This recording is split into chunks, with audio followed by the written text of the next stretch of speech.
السيدات والسادة، طبعا مساءكم بكل خير وأهلا بكم إلى حلقة جديدة من برنامج الآخر. 28 سبتمبر 2014 حلت الذكرى 44 لرحيل الزعيم الخالد جمال عبد الناصر. حلت الذكرى وقد بدأت مصر مرحلة أو رحلة جديدة نحو مستقبل أفضل إن شاء الله. حين نطل ونتذكر جمال عبد الناصر في ذكراه، فالمسألة ليست حنين إلى الماضي، ولا أنه وفاء بأثر رجعي لرجل يزداد وهجا وحضورا كلما طال غيابه، وإنما حين نذكر ونتذكر فإننا نحاول قدر استطاعتنا أن نتجمل بحلم هذا الزعيم استعدادا لرحلة حتمية نحو المستقبل. وللمرة المليون بعد المليون رحم الله جمال عبد الناصر. في ضيافتنا نجل الزعيم الراحل جمال عبد الناصر المهندس عبد الحكيم جمال عبد الناصر. اهلا بيك يا فندم. اهلا، مساء الخير. اهلا. ربنا يخليك. انا لا اخفى عليك انه اولا البرنامج اسمه الاخر، فاحنا دايما نستضيف الناس اللي ممكن نختلف معاهم في الراي. فلاول مره المهمه طبعا يعني قاسيه جدا، لانه الزعيم جمال عبد الناصر واسرته بالتاكيد يعني عايشين جوانا واحنا عايشين جواكم بالتاكيد، مش هذا الكلام. الحاجه الثانيه انه بعد 44 سنة وخلال حياة الزعيم الراحل جمال عبد الناصر العالم كله بيتكلم عنه، كتاب ومفكرين وأساسة. فكمان المهمة صعبة، يا ترى هنقول ايه او نتكلم في ايه مع الأستاذ عبد الحكيم. لكن نبتدي. أنا هسأل حضرتك في البداية، يعني بعد 44 سنة في الشعب المصري وفي أسرة الزعيم الراحل جمال عبد الناصر، ببساطة يعني ما سر هذا الحضور الطاغي واللي بيزداد كلما يعني زادت فترة الغياب وطالت؟ لا، هي الموضوع طبعا بالنسبة لنا احنا عشنا فترة كنا صغيرين. انا شخصيا كنت صغير ايام الوالد لغاية لما توفى، وبعد كده عشنا فترة كانت في فترة كبيرة جدا منها كان في حملة يعني شرسة ضد ذكراه وتعتيم على الأعمال والأمور دي كلها. وفي بقى موجة يعني كان في موجة من الهجوم على جمال عبد الناصر. حتى كنا احنا أسرة يعني يا إما الموضوع طبعا كان بيضايقنا جدا، وفي نفس الوقت كان في يعني كنت خايف يعني في نفس الوقت يعني لو الواحد يجيله فرصة إن فعلا التاريخ ده يطمس أو حاجة من هذا القبيل. كنت أي فرصة تقعد تتكلم أو هذا، لغاية لما بصراحة الشعب العظيم ده اللي هو الشعب المصري لما ضاقت بيه الدنيا وانفجر في 25 يناير لقيته رافع صورة جمال عبد الناصر. طبعا قبلها كان في مقدمات بتاع يعني مثلا كانت الوقفات العمالية أو الوقفات اللي بتعبر مثلا عن موقف عروبي او عن موقف فيه مثلا الناس بتنادي بكرامة الوطن، كنت تلاقي صور جمال عبد الناصر. لكن 25 يناير بقى كانت عملية مذهلة وبكثافة فظيعة جدا، وكانت هي الصورة الوحيدة اللي في الميدان. فعرفت لا يعني تأكدت وتيقنت أن لا، هذا الشعب مش ممكن أبدا حد هيقدر يزيف له تاريخه او حد يقدر يطمس له تاريخه. وهذا الشعب فعلا يعني استرجع الجين اللي موجود عنده من ايام قدماء المصريين، ان هو كان زمان لما بيجي ملك او فرعون كان يشيل الخرطوشه بتاعت اللي قبله، وبعد كده كان يجي الشعب يرجع الخرطوشه بتاعت التاني. فهذا الجين يعني موجود في الشعب المصري. وبعدين كمان لما سرقت ثورة 25 يناير سرقها هذا الفصيل اللي جه تاجر بالدين واللي جه استغل العوز والفقر اللي يعني استشرى في مصر في الفترة السابقة على ثورة 25 يناير يعني في 30 سنة اللي فاتوا. صار الشعب مرة أخرى رفعت برضه صورة جمال عبد الناصر، مرددا أقوال وآراء جمال عبد الناصر في هذا الفصيل اللي لا يعرف وطن ولا يعرف معنى تراب الوطن ولا يعرف معنى حدود ولا يعرف أي شيء. طب أسأل الحكيم يعني الرئيس عبد الناصر كان نصيرا للفقراء، مش عايز الكلام، اي طوال حياته يعني. كان واضح جدا انه جماعه الاخوان حتى لما وصلوا للسلطه، لكن من قبل ما وصلوا للسلطه بسنوات هم اشتغلوا على تزييف وعي الفقراء. يعني جم على الكتله الحرجه اللي عبد الناصر يعني اعاد لها حاجات كتير قوي، العزه، الكرامه، الاحساس يعني بقيمه الوطن يعني، واشتغلوا على دي تحديدا. فاللي انت دلوقتي ك ك ك ك يعني انت نجل الزعيم الكبير قوي جمال عبد الناصر، اللي تحب تقوله دلوقتي للسلطه في مصر علشان لا تتكرر ابدا، يعني لا يتكرر هذا السطو على الكتله الحرجه في المصريين وتزييف وعيهم مره اخرى. بص انا عايز اقول لك حاجه، هي اهم حاجه يعني هو جمال عبد الناصر كان معادلته بسيطه جدا. هو الراجل كان فعلا بيعبر وبيجسد اراده هذا الشعب، وفعلا نجح في التعبير عن او العمل على تحقيق حلم الغالبيه العظمى من هذا الشعب، ومشي في هذا الطريق. وده القياده، يعني القياده اللي موجوده النهارده الناس وجد ان ارادتها منسجمه مع هذه القياده، وهذه القياده النهارده احنا شايفين ماشيه فعلا بتحقق اراده هذا الشعب. فطول ما هي اي قياده بتحقق اراده الشعب او اماله وطموحاته، واهم حاجه يكون بصدق. يعني جمال عبد الناصر كان صادق في كل شيء مع الشعب. طول ما يبقى في انت بتحقق اراده الشعب والصادق، وده اللي الناس حساه في او حساه فعلا في الاداره اللي موجوده النهارده بقياده الرئيس السيسي، فممكن تتحدى العالم بقى. لان انا وجهه نظري المؤامره ده شيء مستمر. يعني يقول لك مصريه مؤامره ده، لا، انا وجهه نظري لا. بالذات مصر لها موقع فريد في العالم ومطمع، فبالتالي في مؤامره. طول ما القيادة بتمثل إرادة الشعب لن تنجح أي مؤامرة. لأن لما بتختلف لما بتختلف يحصل بقى شقاق بين قيادة والشعب، والشعب يحس بقى إن البلد بقت لصالح فئة، وابتدت بقى ما فيش، الدولة شالت إيدها وملهاش علاقة لا بالتعليم ولا ليها كذا، ويبقى في هذا الاحتقان. الاحتقان ده هو اللي بينفجر. يعني انا دايما بشبهه بالديناميت. الديناميت ده عباره عن فيه ماده اللي هي التي ان تي دي شديده الانفجار، اللي هي يعني لو جبت تي ان تي ممكن تفجر المبنى باللي فيه، بس بيفجرها مفجر صغير قد كده. المفجر ده لو لوحده بدون التي ان تي ولا يبقى زي بومب العيد كده، ما يعملش حاجه.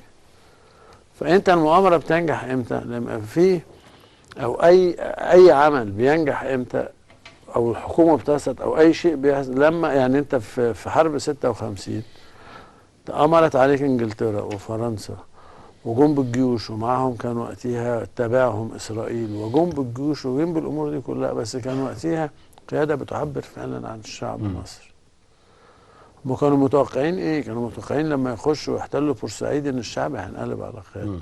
لكن لا، الشعب ان هذه قياده فعلا من يوم ما جيت، من يوم ما قامت الثوره انصفت الفلاح. بعد اقل من شهرين كان في القانون الاصلاح الزراعي، ابتدى تحديد ساعات العمل، منع الفصل التعسفي، ابتدى في النهارده بتتكلم على مشروع للسد العالي، عايز تزود الرقعه الزراعيه، وعايز كهرباء تبني مصانع. ومعروف طبعا بقى ان هذه الاداره اللي وزعت الفلاحين على الفلاحين، طب ما لما هتزود الارض الزراعيه ما هتوزعها برضو على الفلاحين وعلى غالبيه الشعب، مهتمه بالتعليم، مهتمه بالعلاج، مهتمه بالامور دي كلها. فالشعب ما انقلبش عليها، بل بالعكس، ده جمال عبد الناصر لما وقف في الازهر وقال هنحارب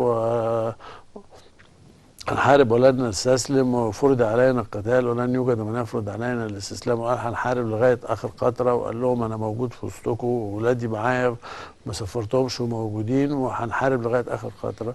الناس ما انقلبتش عليه، الناس اللي اتحاربت معاه.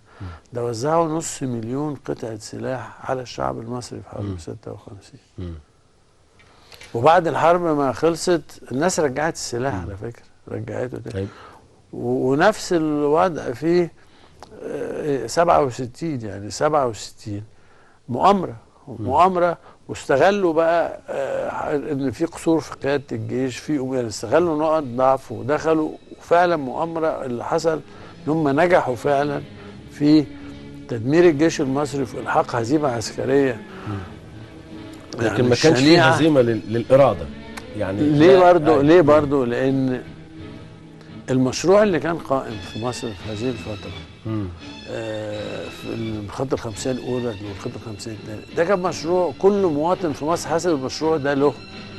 ما هواش مشاريع معمولة لفئة مثلا من رجال الأعمال أو فئة من المحاسيب هم اللي بتاع، ولا ده مش عارف إيه عشان ياخد عمولات، ولا ده كذا ولا ده كذا. لا، الناس حاسة إن هذا المشروع اللي جم الغرب كله الاستعمار مستخدم اسرائيل بيضرب مشروع اي كل مواطن مصري. عشان كده الشعب خرج في 9 و10 يونيو متمسك بمشروع ومتمسك بقائد المشروع، لان هو عارف ان هذا القائد كان صريح معاه وكان دايما مخلص معاه، وحول حرب 7 من هزيمه الى معركه خسرتها. يعني زي ما حصل في الامريكان مثلا في بيرل هاربر، زي ما حصل في الحلفاء في دانكرك، وفرنسا سقطت لكن الحرب ما انتهتش. طب حضرتك يعني لكن بقى العكس، معلش العكس لما بيبقى في بقى ويبقى الشعب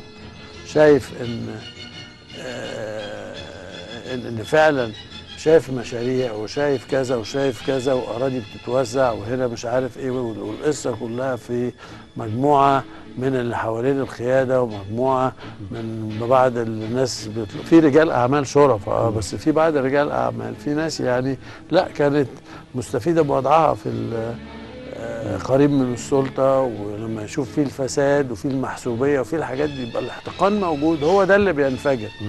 طب حضرتك مثلا مع يعني ما مرش 6 شهور على تولي الرئيس السيسي لرئاسة مصر، فلو قلنا الشيء بالشيء يذكر، رئيس عبد الناصر كان خلال شهور وفترة وجيزة جدا يعني بعدها كان في يعني الإصلاح الزراعي، في قوانين يوليو، وفي السد العالي، وفي حرب 56 والناس واجهت تحديات يعني صعبة جدا جدا، لكن كان في التفاف كبير جدا حوالين القائد أو هذا الرمز.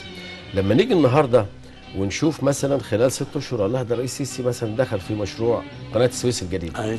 الرئيس السيسي مثلا بيقول والله انا عندي خطه ل طرق 3600 كيلو متر طرق، عندي خطه مثلا لاستصلاح مثلا 3-4 مليون فدان. حضرتك بتشوف انه يعني التجربه، مش بتكلم على شخص عشان ما حدش يعني يفتكر بنعمل دعايه معينه، لكن التجربه الحاليه فيها قراءه يعني دقيقة لتجربة الرئيس عبد الناصر؟ بص، عايز اقول لك كل زمن له اشخاصه وله ظروفه، بس الثوابت واحدة. يعني في ثوابت. جمال عبد الناصر كان بيشتغل وكل حلمه كل مواطن مصري كان شايف نفسه فيه، ما كانش فيه لا فئة ولا محاسيب ولا حاجة. النهارده برضه الرئيس السيسي احنا شايفين راجل من ساعة ما جه وقدم نفسه ان هو قال لك حتى انا ايه لا ليا حد ولا اعرف حد، وقال انا ماليش حل حد. وفعلا احنا شايفين كده، يعني بيعمل كل يعني حتى لما دخل فعلا عش الدبابير اللي دخلوا في الاول في موضوع الطاقه، لان دي عمليه متراكمه على فكره من 40 سنه، من 77 يعني من 18 و19 يناير 77 ومن ساعتها كله ما حدش جه جنب هذا الملف. ليه؟ لان السكه كانت ماشيه في سكه ثانيه. ما هو يعني ماشي بقى. انت في الاول ابتديت من ساعه بقى ما دخلت وعملت الانفتاح ودخلت بقى المجتمع الاستهلاكي، وابتديت بقى دخلت في سكه غير سكه التنميه اللي كانت كنا ماشيين فيها في الخمسينات والستينات. نعم. ففضلت التراكمات دي.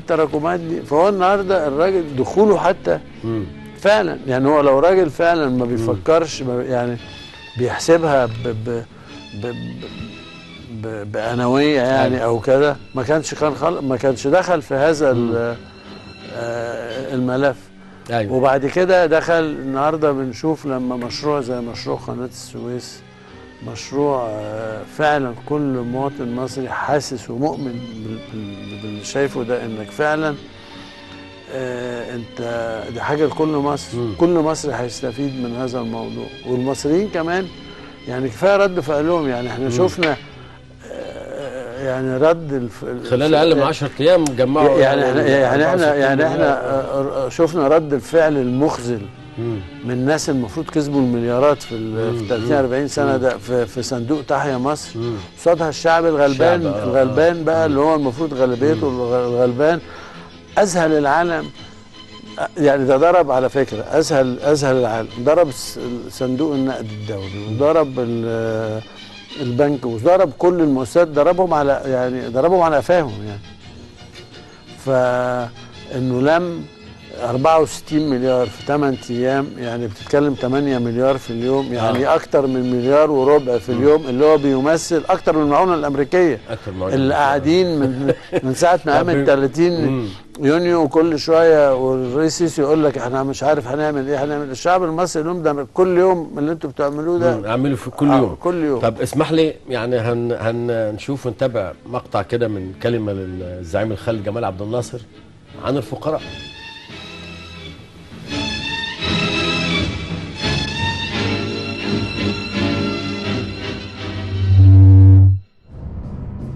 الفقراء ليهم الجنة. طيب الفقراء ليهم الجنة، والفقراء دول ما لهمش نصيب في الدنيا، نصيبهم بس في الآخرة. هم عايزين أيضا نصيب صغير في الدنيا ويديكوا قصاده نصيب في الجنة.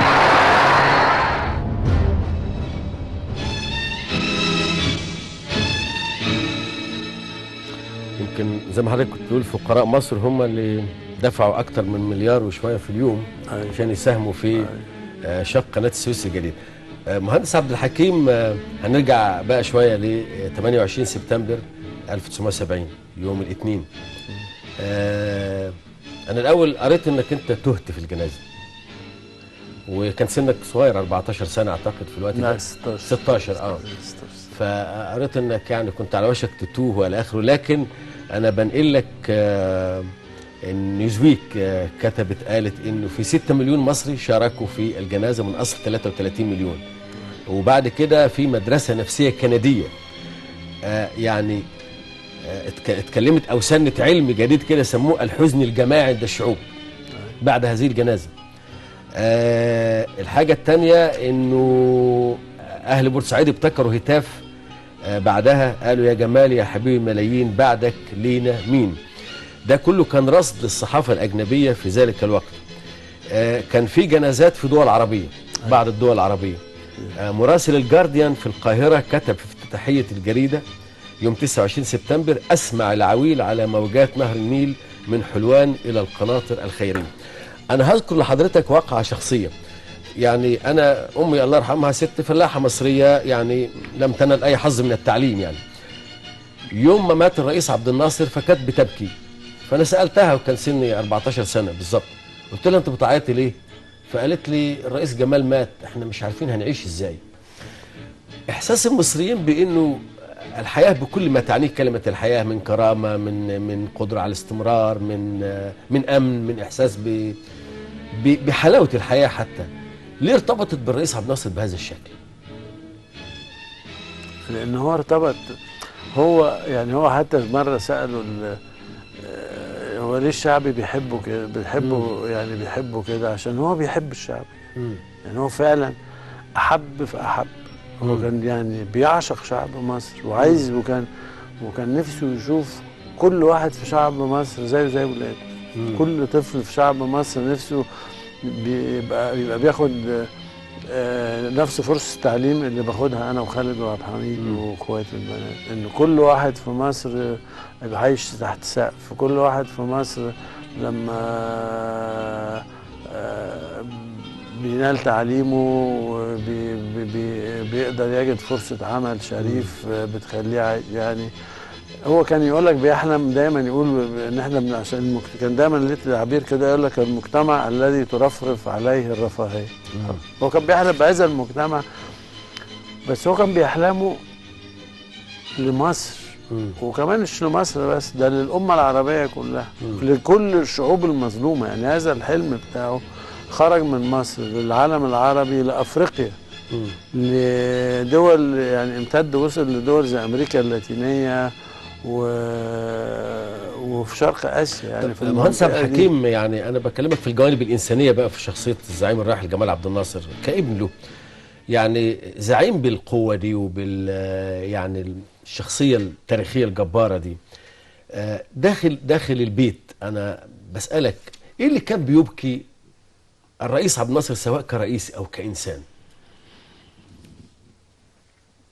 يعني هو كان مثلا لما الحقيقه يعني كان ماشي في الشارع في اي وقت رايح ويرى عمال التراحيل اللي هو العامل ده بالبؤجه اللي فيها البصله دي والمقطف والبتاع دي كانت يعني يجي له اكتئاب. يعني بيقول طول ما انا ماشي بشوف هذا المنظر معناها ان الثوره ما قامتش.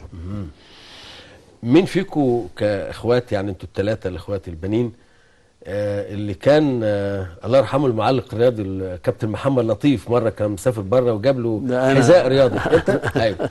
وبعدين الرئيس او والدك بقى باباك يعني فشافك. لا هو كان جايبني كنا بنروح النادي، لما كنا بنروح النادي كنا بنروح ناخد فوطه نحط فيها المايو يعني او ونروح النادي. فلما كابتن لطيف كان جاي فجاب لي شنطه، كانت شنطه الاديداس دي، كانت شنطه رياضيه كده. لا الاديداس دي حاجه اللي فكانت يعني ده حاجه عظيمه جدا، حاجه عظيمه جدا، كانت جامده. بس فبقى سعيد بقى حطيت فيها حاجتي وبتاع، وكنت نازل رايح النادي، كان هو بيفطر الصبح فعديت بقى شافك بقى لا عديت مش شافني، لا انا رايح يعني رايح النادي عادي عادي وعديت عليه وقعدت وبعدين وبتاع، وقال لي انت رايح؟ قلت له النادي. قال لي الله ايه الشنطه دي حلوه، فحكيت له بقى قصه كابتن لطيف جه كان برحله العلاج باين، كان يعني كنت انا طبعا على نفقه الدوله او شيء، وجه وجاب بس سألني قال لي واصحابك اللي معاك هناك معاهم شنطه زي دي؟ قلت له لا. بس وبص لي كده ما اتكلمش تاني. كنت داخل بقى جوه مطلع الحاجه من الشنطه وسايبها. يعني انا اقول لك قصه غريبه جدا. انا ما انساش مره كانت اخر، كان في شم النسيم. شم النسيم كان دايما يحب الصبح ينزل ياخد عربيه مش رسميه يعني، عربيه دوبك مثلا هو سواق ويبقى مثلا معاه سكرتير مثلا، الله يرحمه محمد احمد او الله يرحمه محمود فهيم، واحد منهم، وينزل يلف يشوف الناس وهي رايحه الجناين ورايحه بقى، يوصل بقى ينزل مصر الجديده، يوصل لغايه هنا ويتفرج على يشوف الناس رايحه جنينه الحيوانات وبتاع، ويلف المنطقه كده كده ويرجع. يجي على الغدا نكون احنا موجودين كلنا والغدا يعني يوميها احنا قاعدين، لقيته جاي وكده جاي زي مشدود كده وبيجري على التليفون، ووقتها لقيته رفع التليفون وطلب وقتها وزير الداخليه ولا شعراوي جمعه او حاجه كده، وتقريبا بيتخانق معاه ان هو ازاي شاف بعض رجال الشرطه وهو ماشي لقى بعض رجال الشرطه بيتعاملوا بعنف جامد جدا مع بعض اللي هم بالعربيات البطاطا والحاجات دي كلها. وقال له قال له انت ازاي كده؟ ازاي انت؟ طب الناس لو مش هتسترزق، حتى كان لو الناس مش هتسترزق في يوم زي ده، طب هتسترزق امتى؟ وانتوا هتخلوا الناس ليه تكره اليوم اللي احنا جينا فيه نحكم؟ يعني حاجه يعني طبعا يعني فعلا يعني. ودي كان يعني دي بالحاجات يعني أيوة. وقائع طبعا يمكن احنا بنتابع في لقطات بيعرضها لنا المخرج الاخ تامر هارون. ايوه ده في البيت يعني. البيت ايوه. وانا الصغير بقى اللي قاعد اعمل مشاكل. أيوة. انا اهو. ده الرئيس سعيد بيلعب كوره معاكم. أيوة. مهندس عبد الحكيم، اسالك، كان في لجنه اللي هي كانت بتعمل جرد وتصنيف وللبيت وكده على اساس يعني يبقى مزار يعني قريب ان شاء الله. فحكى لي يعني واحد من كبار اللي كانوا في اللجنه يعني، او رئيس اللجنه اعتقد، فقال لي انا واحنا بنجرد وبنشوف الحاجات كلها، فقال لفت نظري في ترابيزه قديمه موجوده كده. فقلت لهم هو يعني ليه الرئيس كان محتفظ بدي؟ فقالوا دي كانت بتاعته وهو طالب، وانه كان اصر انها تتنقل معاه للبيت، وبقى الرئيس الزعيم الكبير جمال عبد الناصر. وكان بعيدا عن الرسميات، لما كل واحد او بياكل كان يفضل ياكل عليها. فالحاجه الثانيه قال لي ان انا لم اجد له لا قميص ولا كرافته ولا بدله مستورده. لا الكرافتات كانت مستورده، نقول الحقيقه. هدايا بقى ولا ايه؟ انا كانت بتجيب انا ما لقيت كله حاجات، بس القمصان يعني يعني نفس الراجل اللي كان بيعملوا القمصان من قبل الثوره، والقمصان كل شيء، قمصان والبيجامات والامور دي كلها، جنيدي يعني، راجل كان جميل يعني. هو هو فضل لغايه 70، لغايه وفاته. كانت القمصان. والحلاق عم احمد الله يرحمه. لان انا قريت تقريبا للاستاذ هيكل قال كان بيقول له دايما انت الوحيد في مصر بيسلمك رقبتي يعني. ولبسه كله يعني البدل والامور دي كلها كانت قماش خلابه اللي هو بتاع شركه غزل المحله وكده، كان لبس مصري كله. ايوه. طيب انا هرجع بقى بيك كده في حاجه انا بشوفها انها مهمه جدا نتكلم فيها دلوقتي، عن الشاب جمال عبد الناصر. اكيد انتوا عرفتوا الوالد اكتر بعد وفاته يعني. لما كتير اهتمتوا بتاريخه وشباب والى اخره. كان له خطابات بيبعتها للصديق له اسمه حسن النشار. الخطابات دي مثلا مهمه جدا جدا، فانا يمكن هقرا لحضرتك حاجه منها. هو كان شارك في مظاهرات الطلبه في 13 نوفمبر سنه 35 بعد تعطيل الدستور. واصيب، ونشروا تاني يوم في مجله الجهاد الاسماء الناس اللي اصيبوا، وهو كان من ضمنهم. احنا مصورينها بس ما اعرفش يعني ممكن نشوفها ولا لا. لكن كتب لصديقه حسن النشار، قال له الآتي. عفوا، لكن هنا اهو خطاب بديع جدا جدا. بيقول له يكشف خطاب الرئيس جمال عبد الناصر الى صديقي حسن النشار في 4 سبتمبر 35 مكنون نفسي في هذه الفترة. بيقول له لقد انتقلنا من نور الأمل إلى ظلمة اليأس، ونفضنا بشائر الحياة واستقبلنا غبار الموت. فأين من يقلب كل ذلك رأسا على عقب ويعيد مصر إلى سيرتها الأولى يوم أن كانت مالكة للعالم؟ أين من يخلق خلقا جديدا لكي يصبح المصري الخافت الصوت الضعيف الأمل الذي يطرق برأسه ساكنا صابرا على اهتضام حقه ساهيا عن التلاعب بوطنه، يقظا يصبح يقظا عالي الصوت عظيم الرجاء رافعا رأسه يجاهد بشجاعة وجرأة في طلب الاستقلال والحرية. ده كان طالب في ثانوي. هو جمال عبد الناصر رافض، يعني هو يعني راجل جه ورفض هذه الاوضاع اللي غير مقبوله اللي كانت موجوده، وكان يعني متضايق جدا الشعب المصري يقبل هذا. يعني عشان كده على فكره يعني هو قانون الاصلاح الزراعي لما طلع يعني كان في كلام ومناقشات حصلت كتير جدا، فرض الضرائب التصاعديه وفرض كذا وفرض كذا. لا هو يعني الموضوع ما هوش موضوع فلوس وفلوس تخش لا، قد ما هو موضوع ازاي الفلاح ده تديله هيبته. يرجع ان الفلاح اللي طول عمره يا عيني هو اللي بيشتغل وهو اللي بيعرق وهو كذا ولا يملك، وفي بقى من لا يملك قاعد، فازاي الفلاح ده تديله وتخليه يبقى له صوت ويتكلم والامور دي كلها. فكان لازم يمتلك الارض. فعلشان كده يعني ده من ساعتها، يعني ان هو من ساعتها رافض الاوضاع، رافض لهذه الاوضاع، لانك انت مصر كانت فيها اوضاع طبعا اوضاع يعني كانت مزريه جدا، مزريه قبل جدا، 52 يعني. واكتر ناس دفعوا ثمن فعلا العمال الفلاحين. يعني انت النهارده قناه السويس دي يعني مشي فيها دم الفلاحين قبل ما تمشي فيها المايه. ترع والمصارف والحاجات دي اللي تدفع، اللي اتحفرت واحد تقريبا او اكتر يعني. احنا في مصر كنا 4 مليون وقتها، يعني كنا 4 مليون لما يموت 100,000 واحد. يعني انت مات يعني بالنهارده كأن 2 مليون ماتوا او اكتر كمان. يعني طبعا 4 يعني مليون، يعني 4 مليون، بالنسبة يعني 4 مليون في 20 يبقى ال 100,000 لو ضربها يبقى 2 مليون. 2 مليون. طب يعني لما نيجي كمان لشخصية الرئيس، هل تعتقد انه يعني شخصية الزعيم دي كمان مسألة كما لو كانت يعني هي هبة أو منحة ما بتولد مع شخص؟ لأنه أنا مثلا بشوف أنه الرئيس عبد الناصر كان شارك في مسرحية مثلا وهو في طالب في ثانوي، ولعب دور يوليوس قيصر مثلا في حضور وزير المعارف في الوقت ده. فهل هو كان يعني في حوارات كنتوا كأسرة يعني، سواء أيام ما كان موجود أو بعد وفاته أو كده، هل هو كان شخص بيعد نفسه لأن يلعب هذا الدور؟ ليس يعني نوع من التضخم الذات، لكن لأن البلد يعني محتاجة شخص. هو بيقول لحسن نشار، بيقول له احنا عايزين اللي يعيد أو يعيد الناس ويخلقهم خلقا جديدا يعني.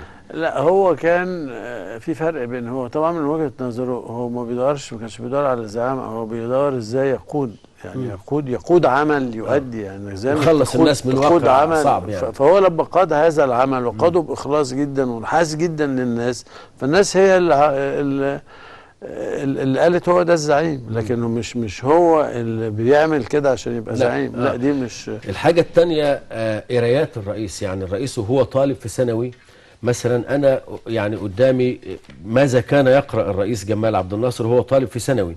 فالرئيس عبد الناصر كان بيقرأ عن الثورة الفرنسية وعن روسو وعن فولتير، وكتب مقالة وهو في ثانوي بعنوان فولتير رجل الحرية، نشرها في مجلة المدرسة وهي لها صورة عندنا، ما اعرفش ممكن تكون موجودة ولا لا. قرأ عن نابليون وعلى اسكندر ويوليوس قيصر وغاندي. قرأ رواية البؤساء لفيكتور هوجو، قصة مدينتين لتشارلز ديكنز. وهو طالب بقى في الكلية الحربية في سجل استعارة الكتب. ده ايه بقى اللي الرئيس عبد الناصر اخده؟ قرا المكتبة كلها. قرا المكتبة. يعني شيء مثلا مذهل جدا لما نشوف مكتبة الكلية الحربية.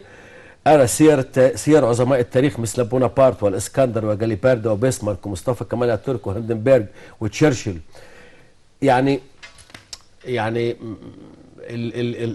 التاريخ كان بيلعب دور فظيع في شخصية الرئيس عبد الناصر. وعلشان كده يعني هو كان مهتم جدا بالثقافة، وكان موضوع القراية، لأن هو كان شغوف، عايز يعرف كل حاجة. يعني هو النهاردة عايز يسلح نفسه بكل شيء. عشان كده على فكرة هو حتى دخل في جميع التيارات السياسية عشان يعرف، يعني دخل في اليسار كله. ودخل في مع الإخوان، ودخل مع كل التيارات واللي هي بتاعت حددته؟ لا مش حددته. لا يعني معاهم يعني وكده. مصر الفتاة اعتقد يعني. بس هو كان الشخصية يعني من الشخصيات اللي هو كانت دي بتعتبر من عنده المثل الأعلى في تاريخ الأعلى كان مصطفى كامل. يعني مصطفى كامل كان بالنسبة له يعني فهو حتى علشان كده، لان هو كان بيعاني، ان هو كان امكانياته الماديه كانت على قده، يعني فكان عمليه التدبير الماده اللي يقراها دي كانت بالنسبه له شيء صعب. انا هفكرك بحاجه. فعلشان كده هو كان لما بقى رئيس جمهوريه اهتم جدا بالكتاب، واهتم جدا بالثقافه، واهتم جدا بالترجمات، وعملوا اكبر وكانت بتيجي الكتب وكانت بتتباع بملاليم. يعني كانت بتدعم فعلا الكتب، بحيث ان المواطن المصري او الطالب المصري يلاقي جميع الكتب اللي عايزها مترجمه، والترجمات دي بسعر يقدر انه لما ان تبقى بسعر ان الطالب يقدر لما يحوش من مصروفه يقدر يشتريها. في رساله له بذكر حضرتك بتقول له كان معجب جدا بمصطفى كامل. هو كتب لصديقه حسن نشار في رسالته اللي كنا بنقراها من شويه بيستشهد بيقول له: قال مصطفى كامل: لو نقل قلبي من اليسار الى اليمين او تحرك الاهرام من مكان مكين او تغير مجرى النيل فلن اتغير عن المبدأ. يعني وبعد كده يعني كان بيكلمه ما بعت له رساله وهو في جبل اولياء في السودان، فقال له: انا يعني متضايق لانه انا حاسس انه عندي مشاكل مع كل الناس اللي اكبر مني، لاني انا لا بعرف انافق ولا اتملق حد، وقال لي الناس دول اتربوا على انهم ينافقوا اللي اكبر منهم، فقال له: لكن انا مش هتغير. طيب احنا هنشوف يمكن مقطع تاني للزعيم الخالد جمال عبد الناصر هينقلنا لمحور تاني الحوار.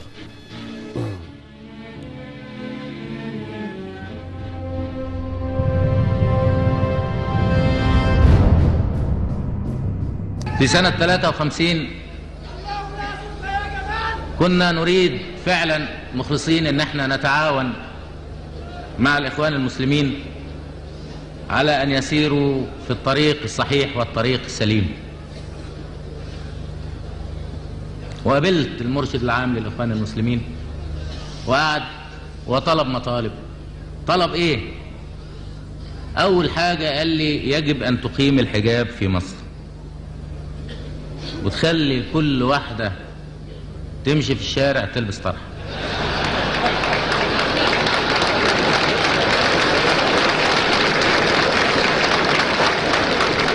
وانا قلت له يعني اذا الواحد قال هذا الكلام بيقولوا رجعنا لايام الحاكم بامر الله اللي كان بيخلي الناس ما يمشوش بالنهار ويمشوا بالليل.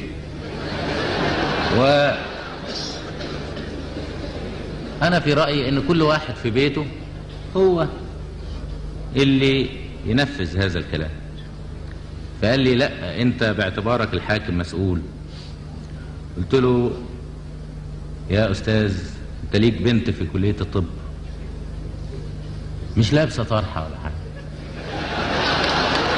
ما لبستهاش طرحة ليه؟ ده كنت أنت.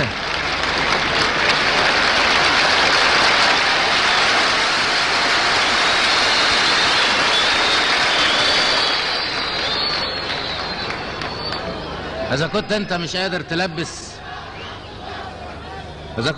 قادر تلبس بنت واحدة اللي هي بنتك طرحة، عايزنا ننزل ألبس 10 مليون طرح في البلد نفس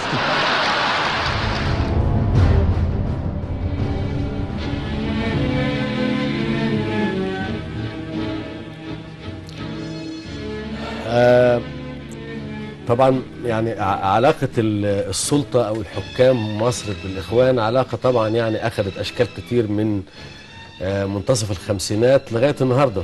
لا، هي من قبل كده على فكرة. طبعا هم اصطدموا كمان يعني هم دمويين من أيام الخزندار يعني، ومن قبل كده وفي تفجير المدارس والأمور دي كلها، ونغراشي ومدماهر ناس كتير، مش ناس كتير عفوا، اقصد بعض الناس اللي كانوا يعني ماشيين في تيار طمس تاريخ الرئيس جمال عبد الناصر، فكانوا اوقات يتعرضوا لعلاقته بالدين ويصوروا للبعض انه عبد الناصر ده كان راجل يعني لا دين، في حين ان الرئيس عبد الناصر بالاحصائيات يعني اللي يشوف عدد المساجد اللي انشئت من سنه 54 لسنه 70 قد اللي انشئت من ايام عمرو بن العاص، من ايام عمرو بن العاص لغايه 54 كويس. دي حاجه. الحاجه الثانيه، الناس او الذاكره اوقات الناس بتنسى يعني، آفة حارتنا نسيان زي ما كان بيقول نجيب محفوظ. انا عندك يعني انا اتفضل. يعني اذا كان سيدنا ابو بكر هو اللي امر بجمع القران مكتوب ومشي لغايه لما طلع مصحف عثمان، اول من جمع القران مسموع في اسطوانات وبعد كده نزل اتعملت اذاعه القران الكريم، هو جمال عبد الناصر. عندك تطوير الازهر، انك بدل الازهر ما يبقى عندك الشيخ الازهري اللي بيتكلم في فلق، يبقى عندك الدكتور اللي بيحمل الرساله، ويبقى عندك المهندس اللي بيحمل الرساله، ويبقى عندك الصيدلي، ويبقى عندك المحاسب. الامور دي كلها عندك. دي اكبر موسوعه فقهيه اتعملت في اسمه ايه ده، في اسلاميه كانت اتعملت في جمال واترجمت بجميع صحيح. اللغات العالم. علمك اعلى نسبه دخول في الاسلام في افريقيا، من افريقيا فيها ناس كتير اللي هم يعني ما يتبعوش اديان سماويه، يعني كانوا اعلى نسبه كانت ايام جمال عبد الناصر. وفي حاجه مهمه اذا سمحت لي، بعثات الازهر اللي طلعت تنقذ اللغه العربيه في شمال افريقيا تحديدا. أيوة. في الجزائر وفي تونس وفي المغرب.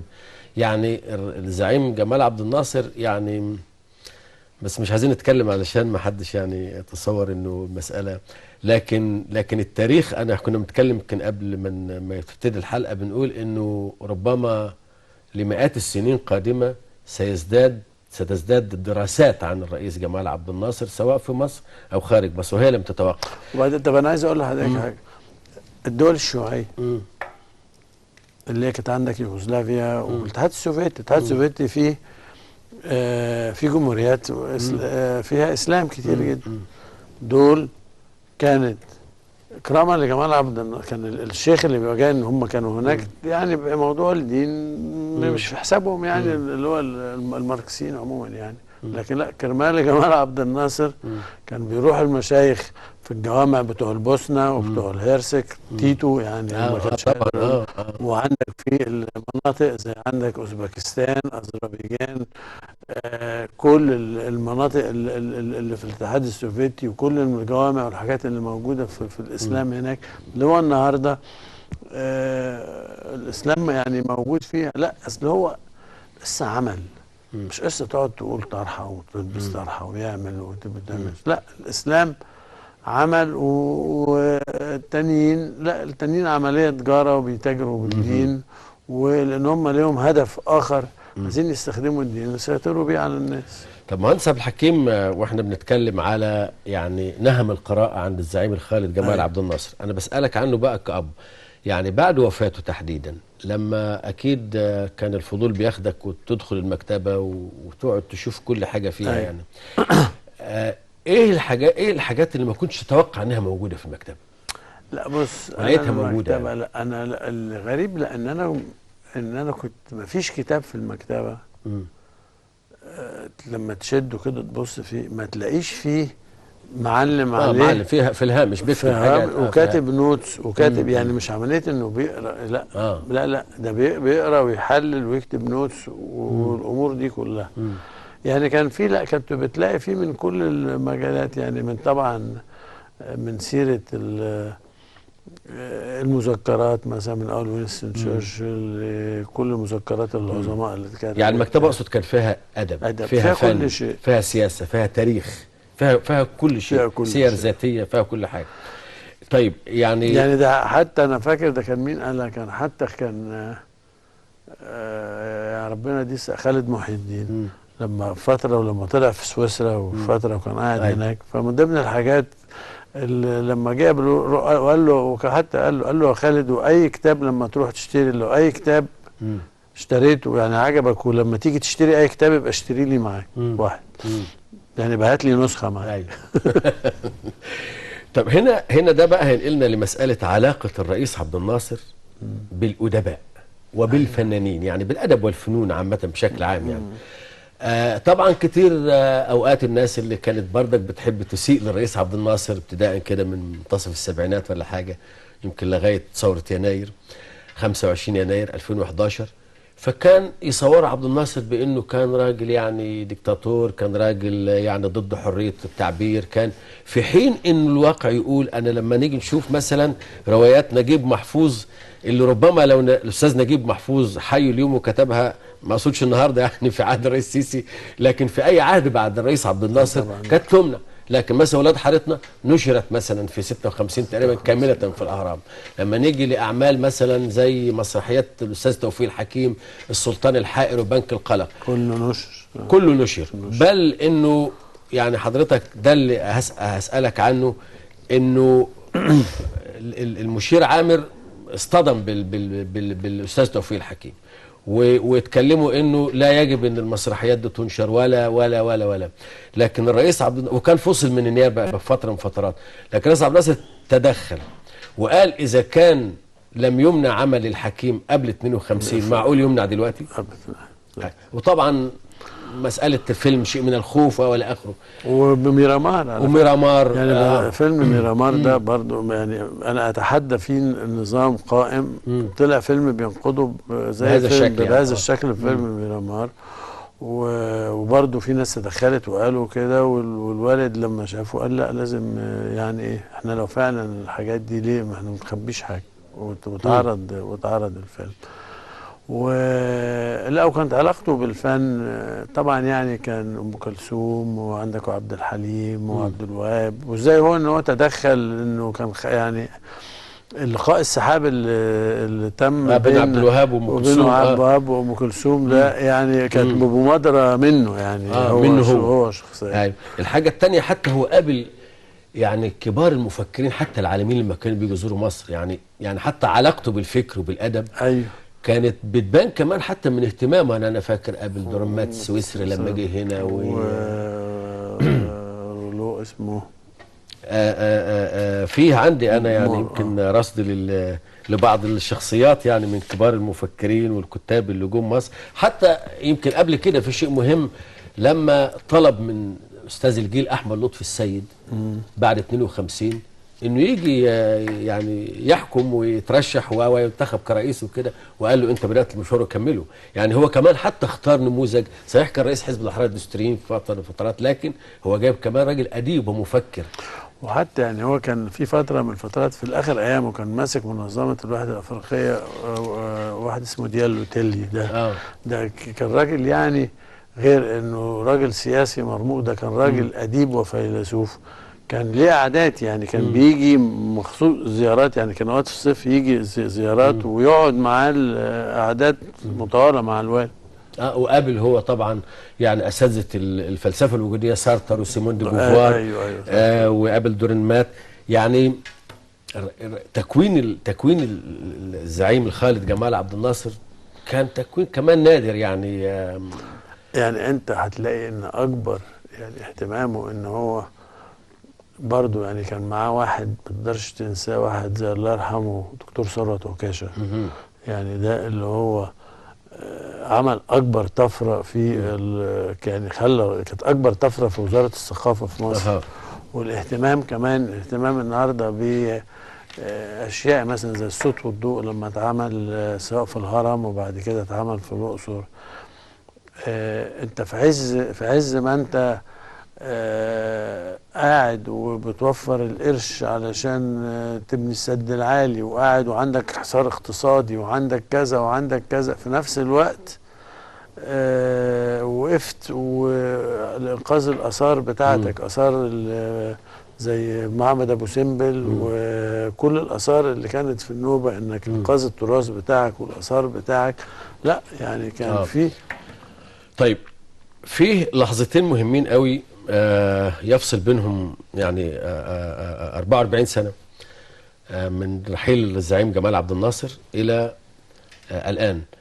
لما نقول رئيس جمال عبد الناصر لما راح الأمم المتحدة قدام الجمعية العامة ألقى يعني خطاب مهم جدا، أعتقد كانت سنة 1960 61 60 هي كانت دورة يعني عاملين دورة غير عادية بمناسبة مرور 15 سنة على تأسيس الأمم المتحدة. على تأسيس الأمم المتحدة. الكلمة دي احنا يعني هنربط الكلمة دي بكلمة الرئيس السيسي لما ألقى كلمة أمام الدورة 69 الجمعية العامة. لأن في سبب ما للربط يعني. فهنشوف كلمة الزعيم الخالد جمال عبد الناصر في الجمعية العامة سنة 61. العامة هنا أقرت هذه المبادئ والقواعد، فجعلت منها الإجماع الشامل لإرادة شعوب العالم كلها، فليس يخالجنا شك في أننا لن ننتظر 5 سنوات أخرى كما انتظرنا من باندونغ إلى الآن. لقد حان الآن الوقت الذي يجب أن تنتقل فيه أماني الشعوب وحقوقها من عالم النظريات إلى عالم الواقع. إن الشعوب المناضلة كلها الآن مستعدة للحرية، مستعدة لتحمل مسؤولياتها، مستعدة للتعاون على أوسع مدى في سبيل دعم هذه الحرية وتمكينها. وإنه مما يضاعف من مسؤوليتنا هنا أن الظرف الذي نواجهه خطير، والمشاكل التي تحكمه معقدة، والجو المحيط بنا جميعا هو جو الشك والخوف والترفض. وإن خطأ واحدا في الحساب من جانب أي من الأطراف قادر في بضع دقائق على الإطاحة بأجمل وأعظم ما حصل عليه جنسنا البشري خلال كفاح رائع طويل. سيادة الرئيس، أيها السادة، أشكركم.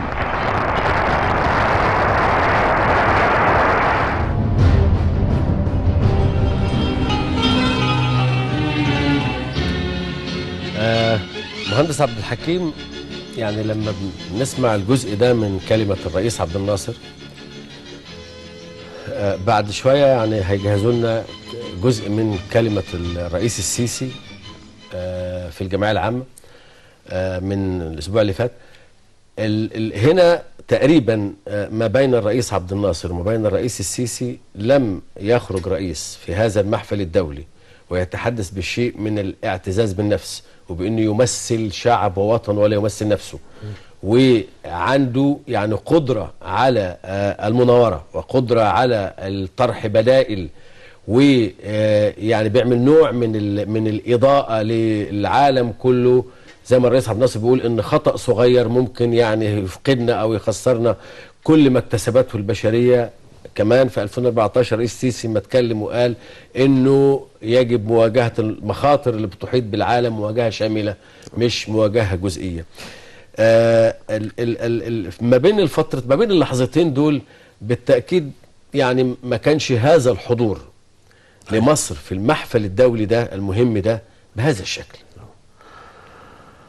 لا اكيد طبعا، لان اول حاجه الفتره دي كانت مصر كانت لاعب اساسي في هذه في العالم. يعني الساج ده كان بعد حرب السويس، كان 4 سنين بعد حرب السويس، وحرب السويس دي يعني كانت بتعتبر نهايه شابتر كامل، اللي هو يعني كان قال لك الفصل، قال لك الدنيا، حتى قال لك ما قبل السويس وما بعد السويس. الاستعمار يعني نهايه افول حقبة استعمارية كاملة، وبداية بزوغ حقبة استعمارية بشكل تاني يعني. وزائد كمان ان مصر كان لها دور فاعل جدا في افريقيا، لها دور فاعل جدا في امتها العربية، لها دور فاعل جدا في كل كتل التحرر. يعني كان بدء عام انشاء مجموعة عدم الانحياز بين بعد مؤتمر باندونج اللي كان في سنة 55 وظهور بقى كتلة كان فيها الهند ويوغوسلافيا ودول شرق آسيا بقى من أندونيسيا للصين.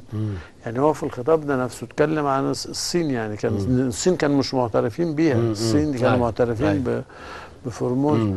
وبعدين كان في الجزائر وقتها حرب التحرير في الجزائر، وكانت مصر كانت داعم رئيسي لهذه الحرب. وبعدين كان نوع الاستعمار في الجزائر كان نوع يعني اللي هو استعمار استيطان، يعني عايز يغير هويته بيعتبر الجزائر قطعة. وزائد كمان وجود الحرب الباردة كانت على أشدها في هذا الوقت بين الكتلتين. كان في كتلتين قطبين اللي هو الاتحاد السوفيتي وأمريكا في ذلك الوقت والدول اللي معها. وبعدين كمان دي على فكرة كانت أول مرة حد يخطب باللغة العربية، باللغة العربية في الأمم المتحدة. طب مهندس عبد الحكيم، احنا والنهارده برضو هقول لك بصراحة، انت جاي النهارده الرئيس السيسي جايب مرحلة مختلفة. انت دخلت على فكرة، لانك انت ما تنساش مصر دخلت كده نفق مظلم من يوم ما قلنا بندي 99% من اوراق لامريكا في ايد امريكا في ايد امريكا. ودخلت بقى في سكة انا مالي، خلينا احنا لوحدنا، السلام خير استراتيجي والامور دي كلها. وفضلت بقى ماشي انك انت تقعد جوه نفسك. فخلاص يعني لغايه لما قامت ثوره 25 يناير بترفض هذا الكلام وبتقول حريه وعداله اجتماعيه وكرامه انسانيه. وطلعنا بقى بعد 25 يناير عملنا فيه دبلوماسيه شعبيه، نزلت افريقيا تحاول تصلح ما اخطأته الفتره والبعد عن القاره الافريقيه.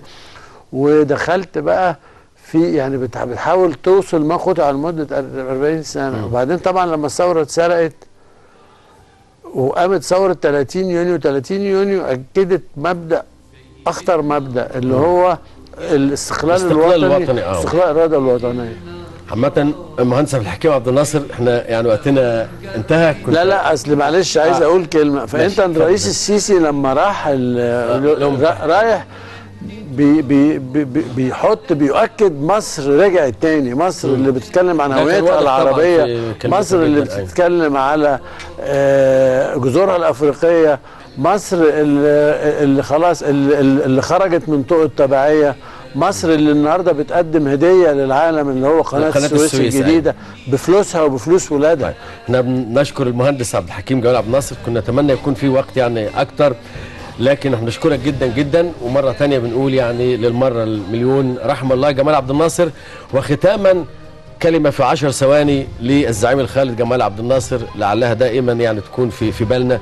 بيقول ان الشعوب التي تساوم على حريتها توقع في نفس الوقت وثيقة عبوديتها. إن الحرية حق، واستحقنا الحرية لا يتقرر بما أخذناه منها بل بحرصنا على ما لم ننله بعد. شكرا لكم وتصبحوا على خير.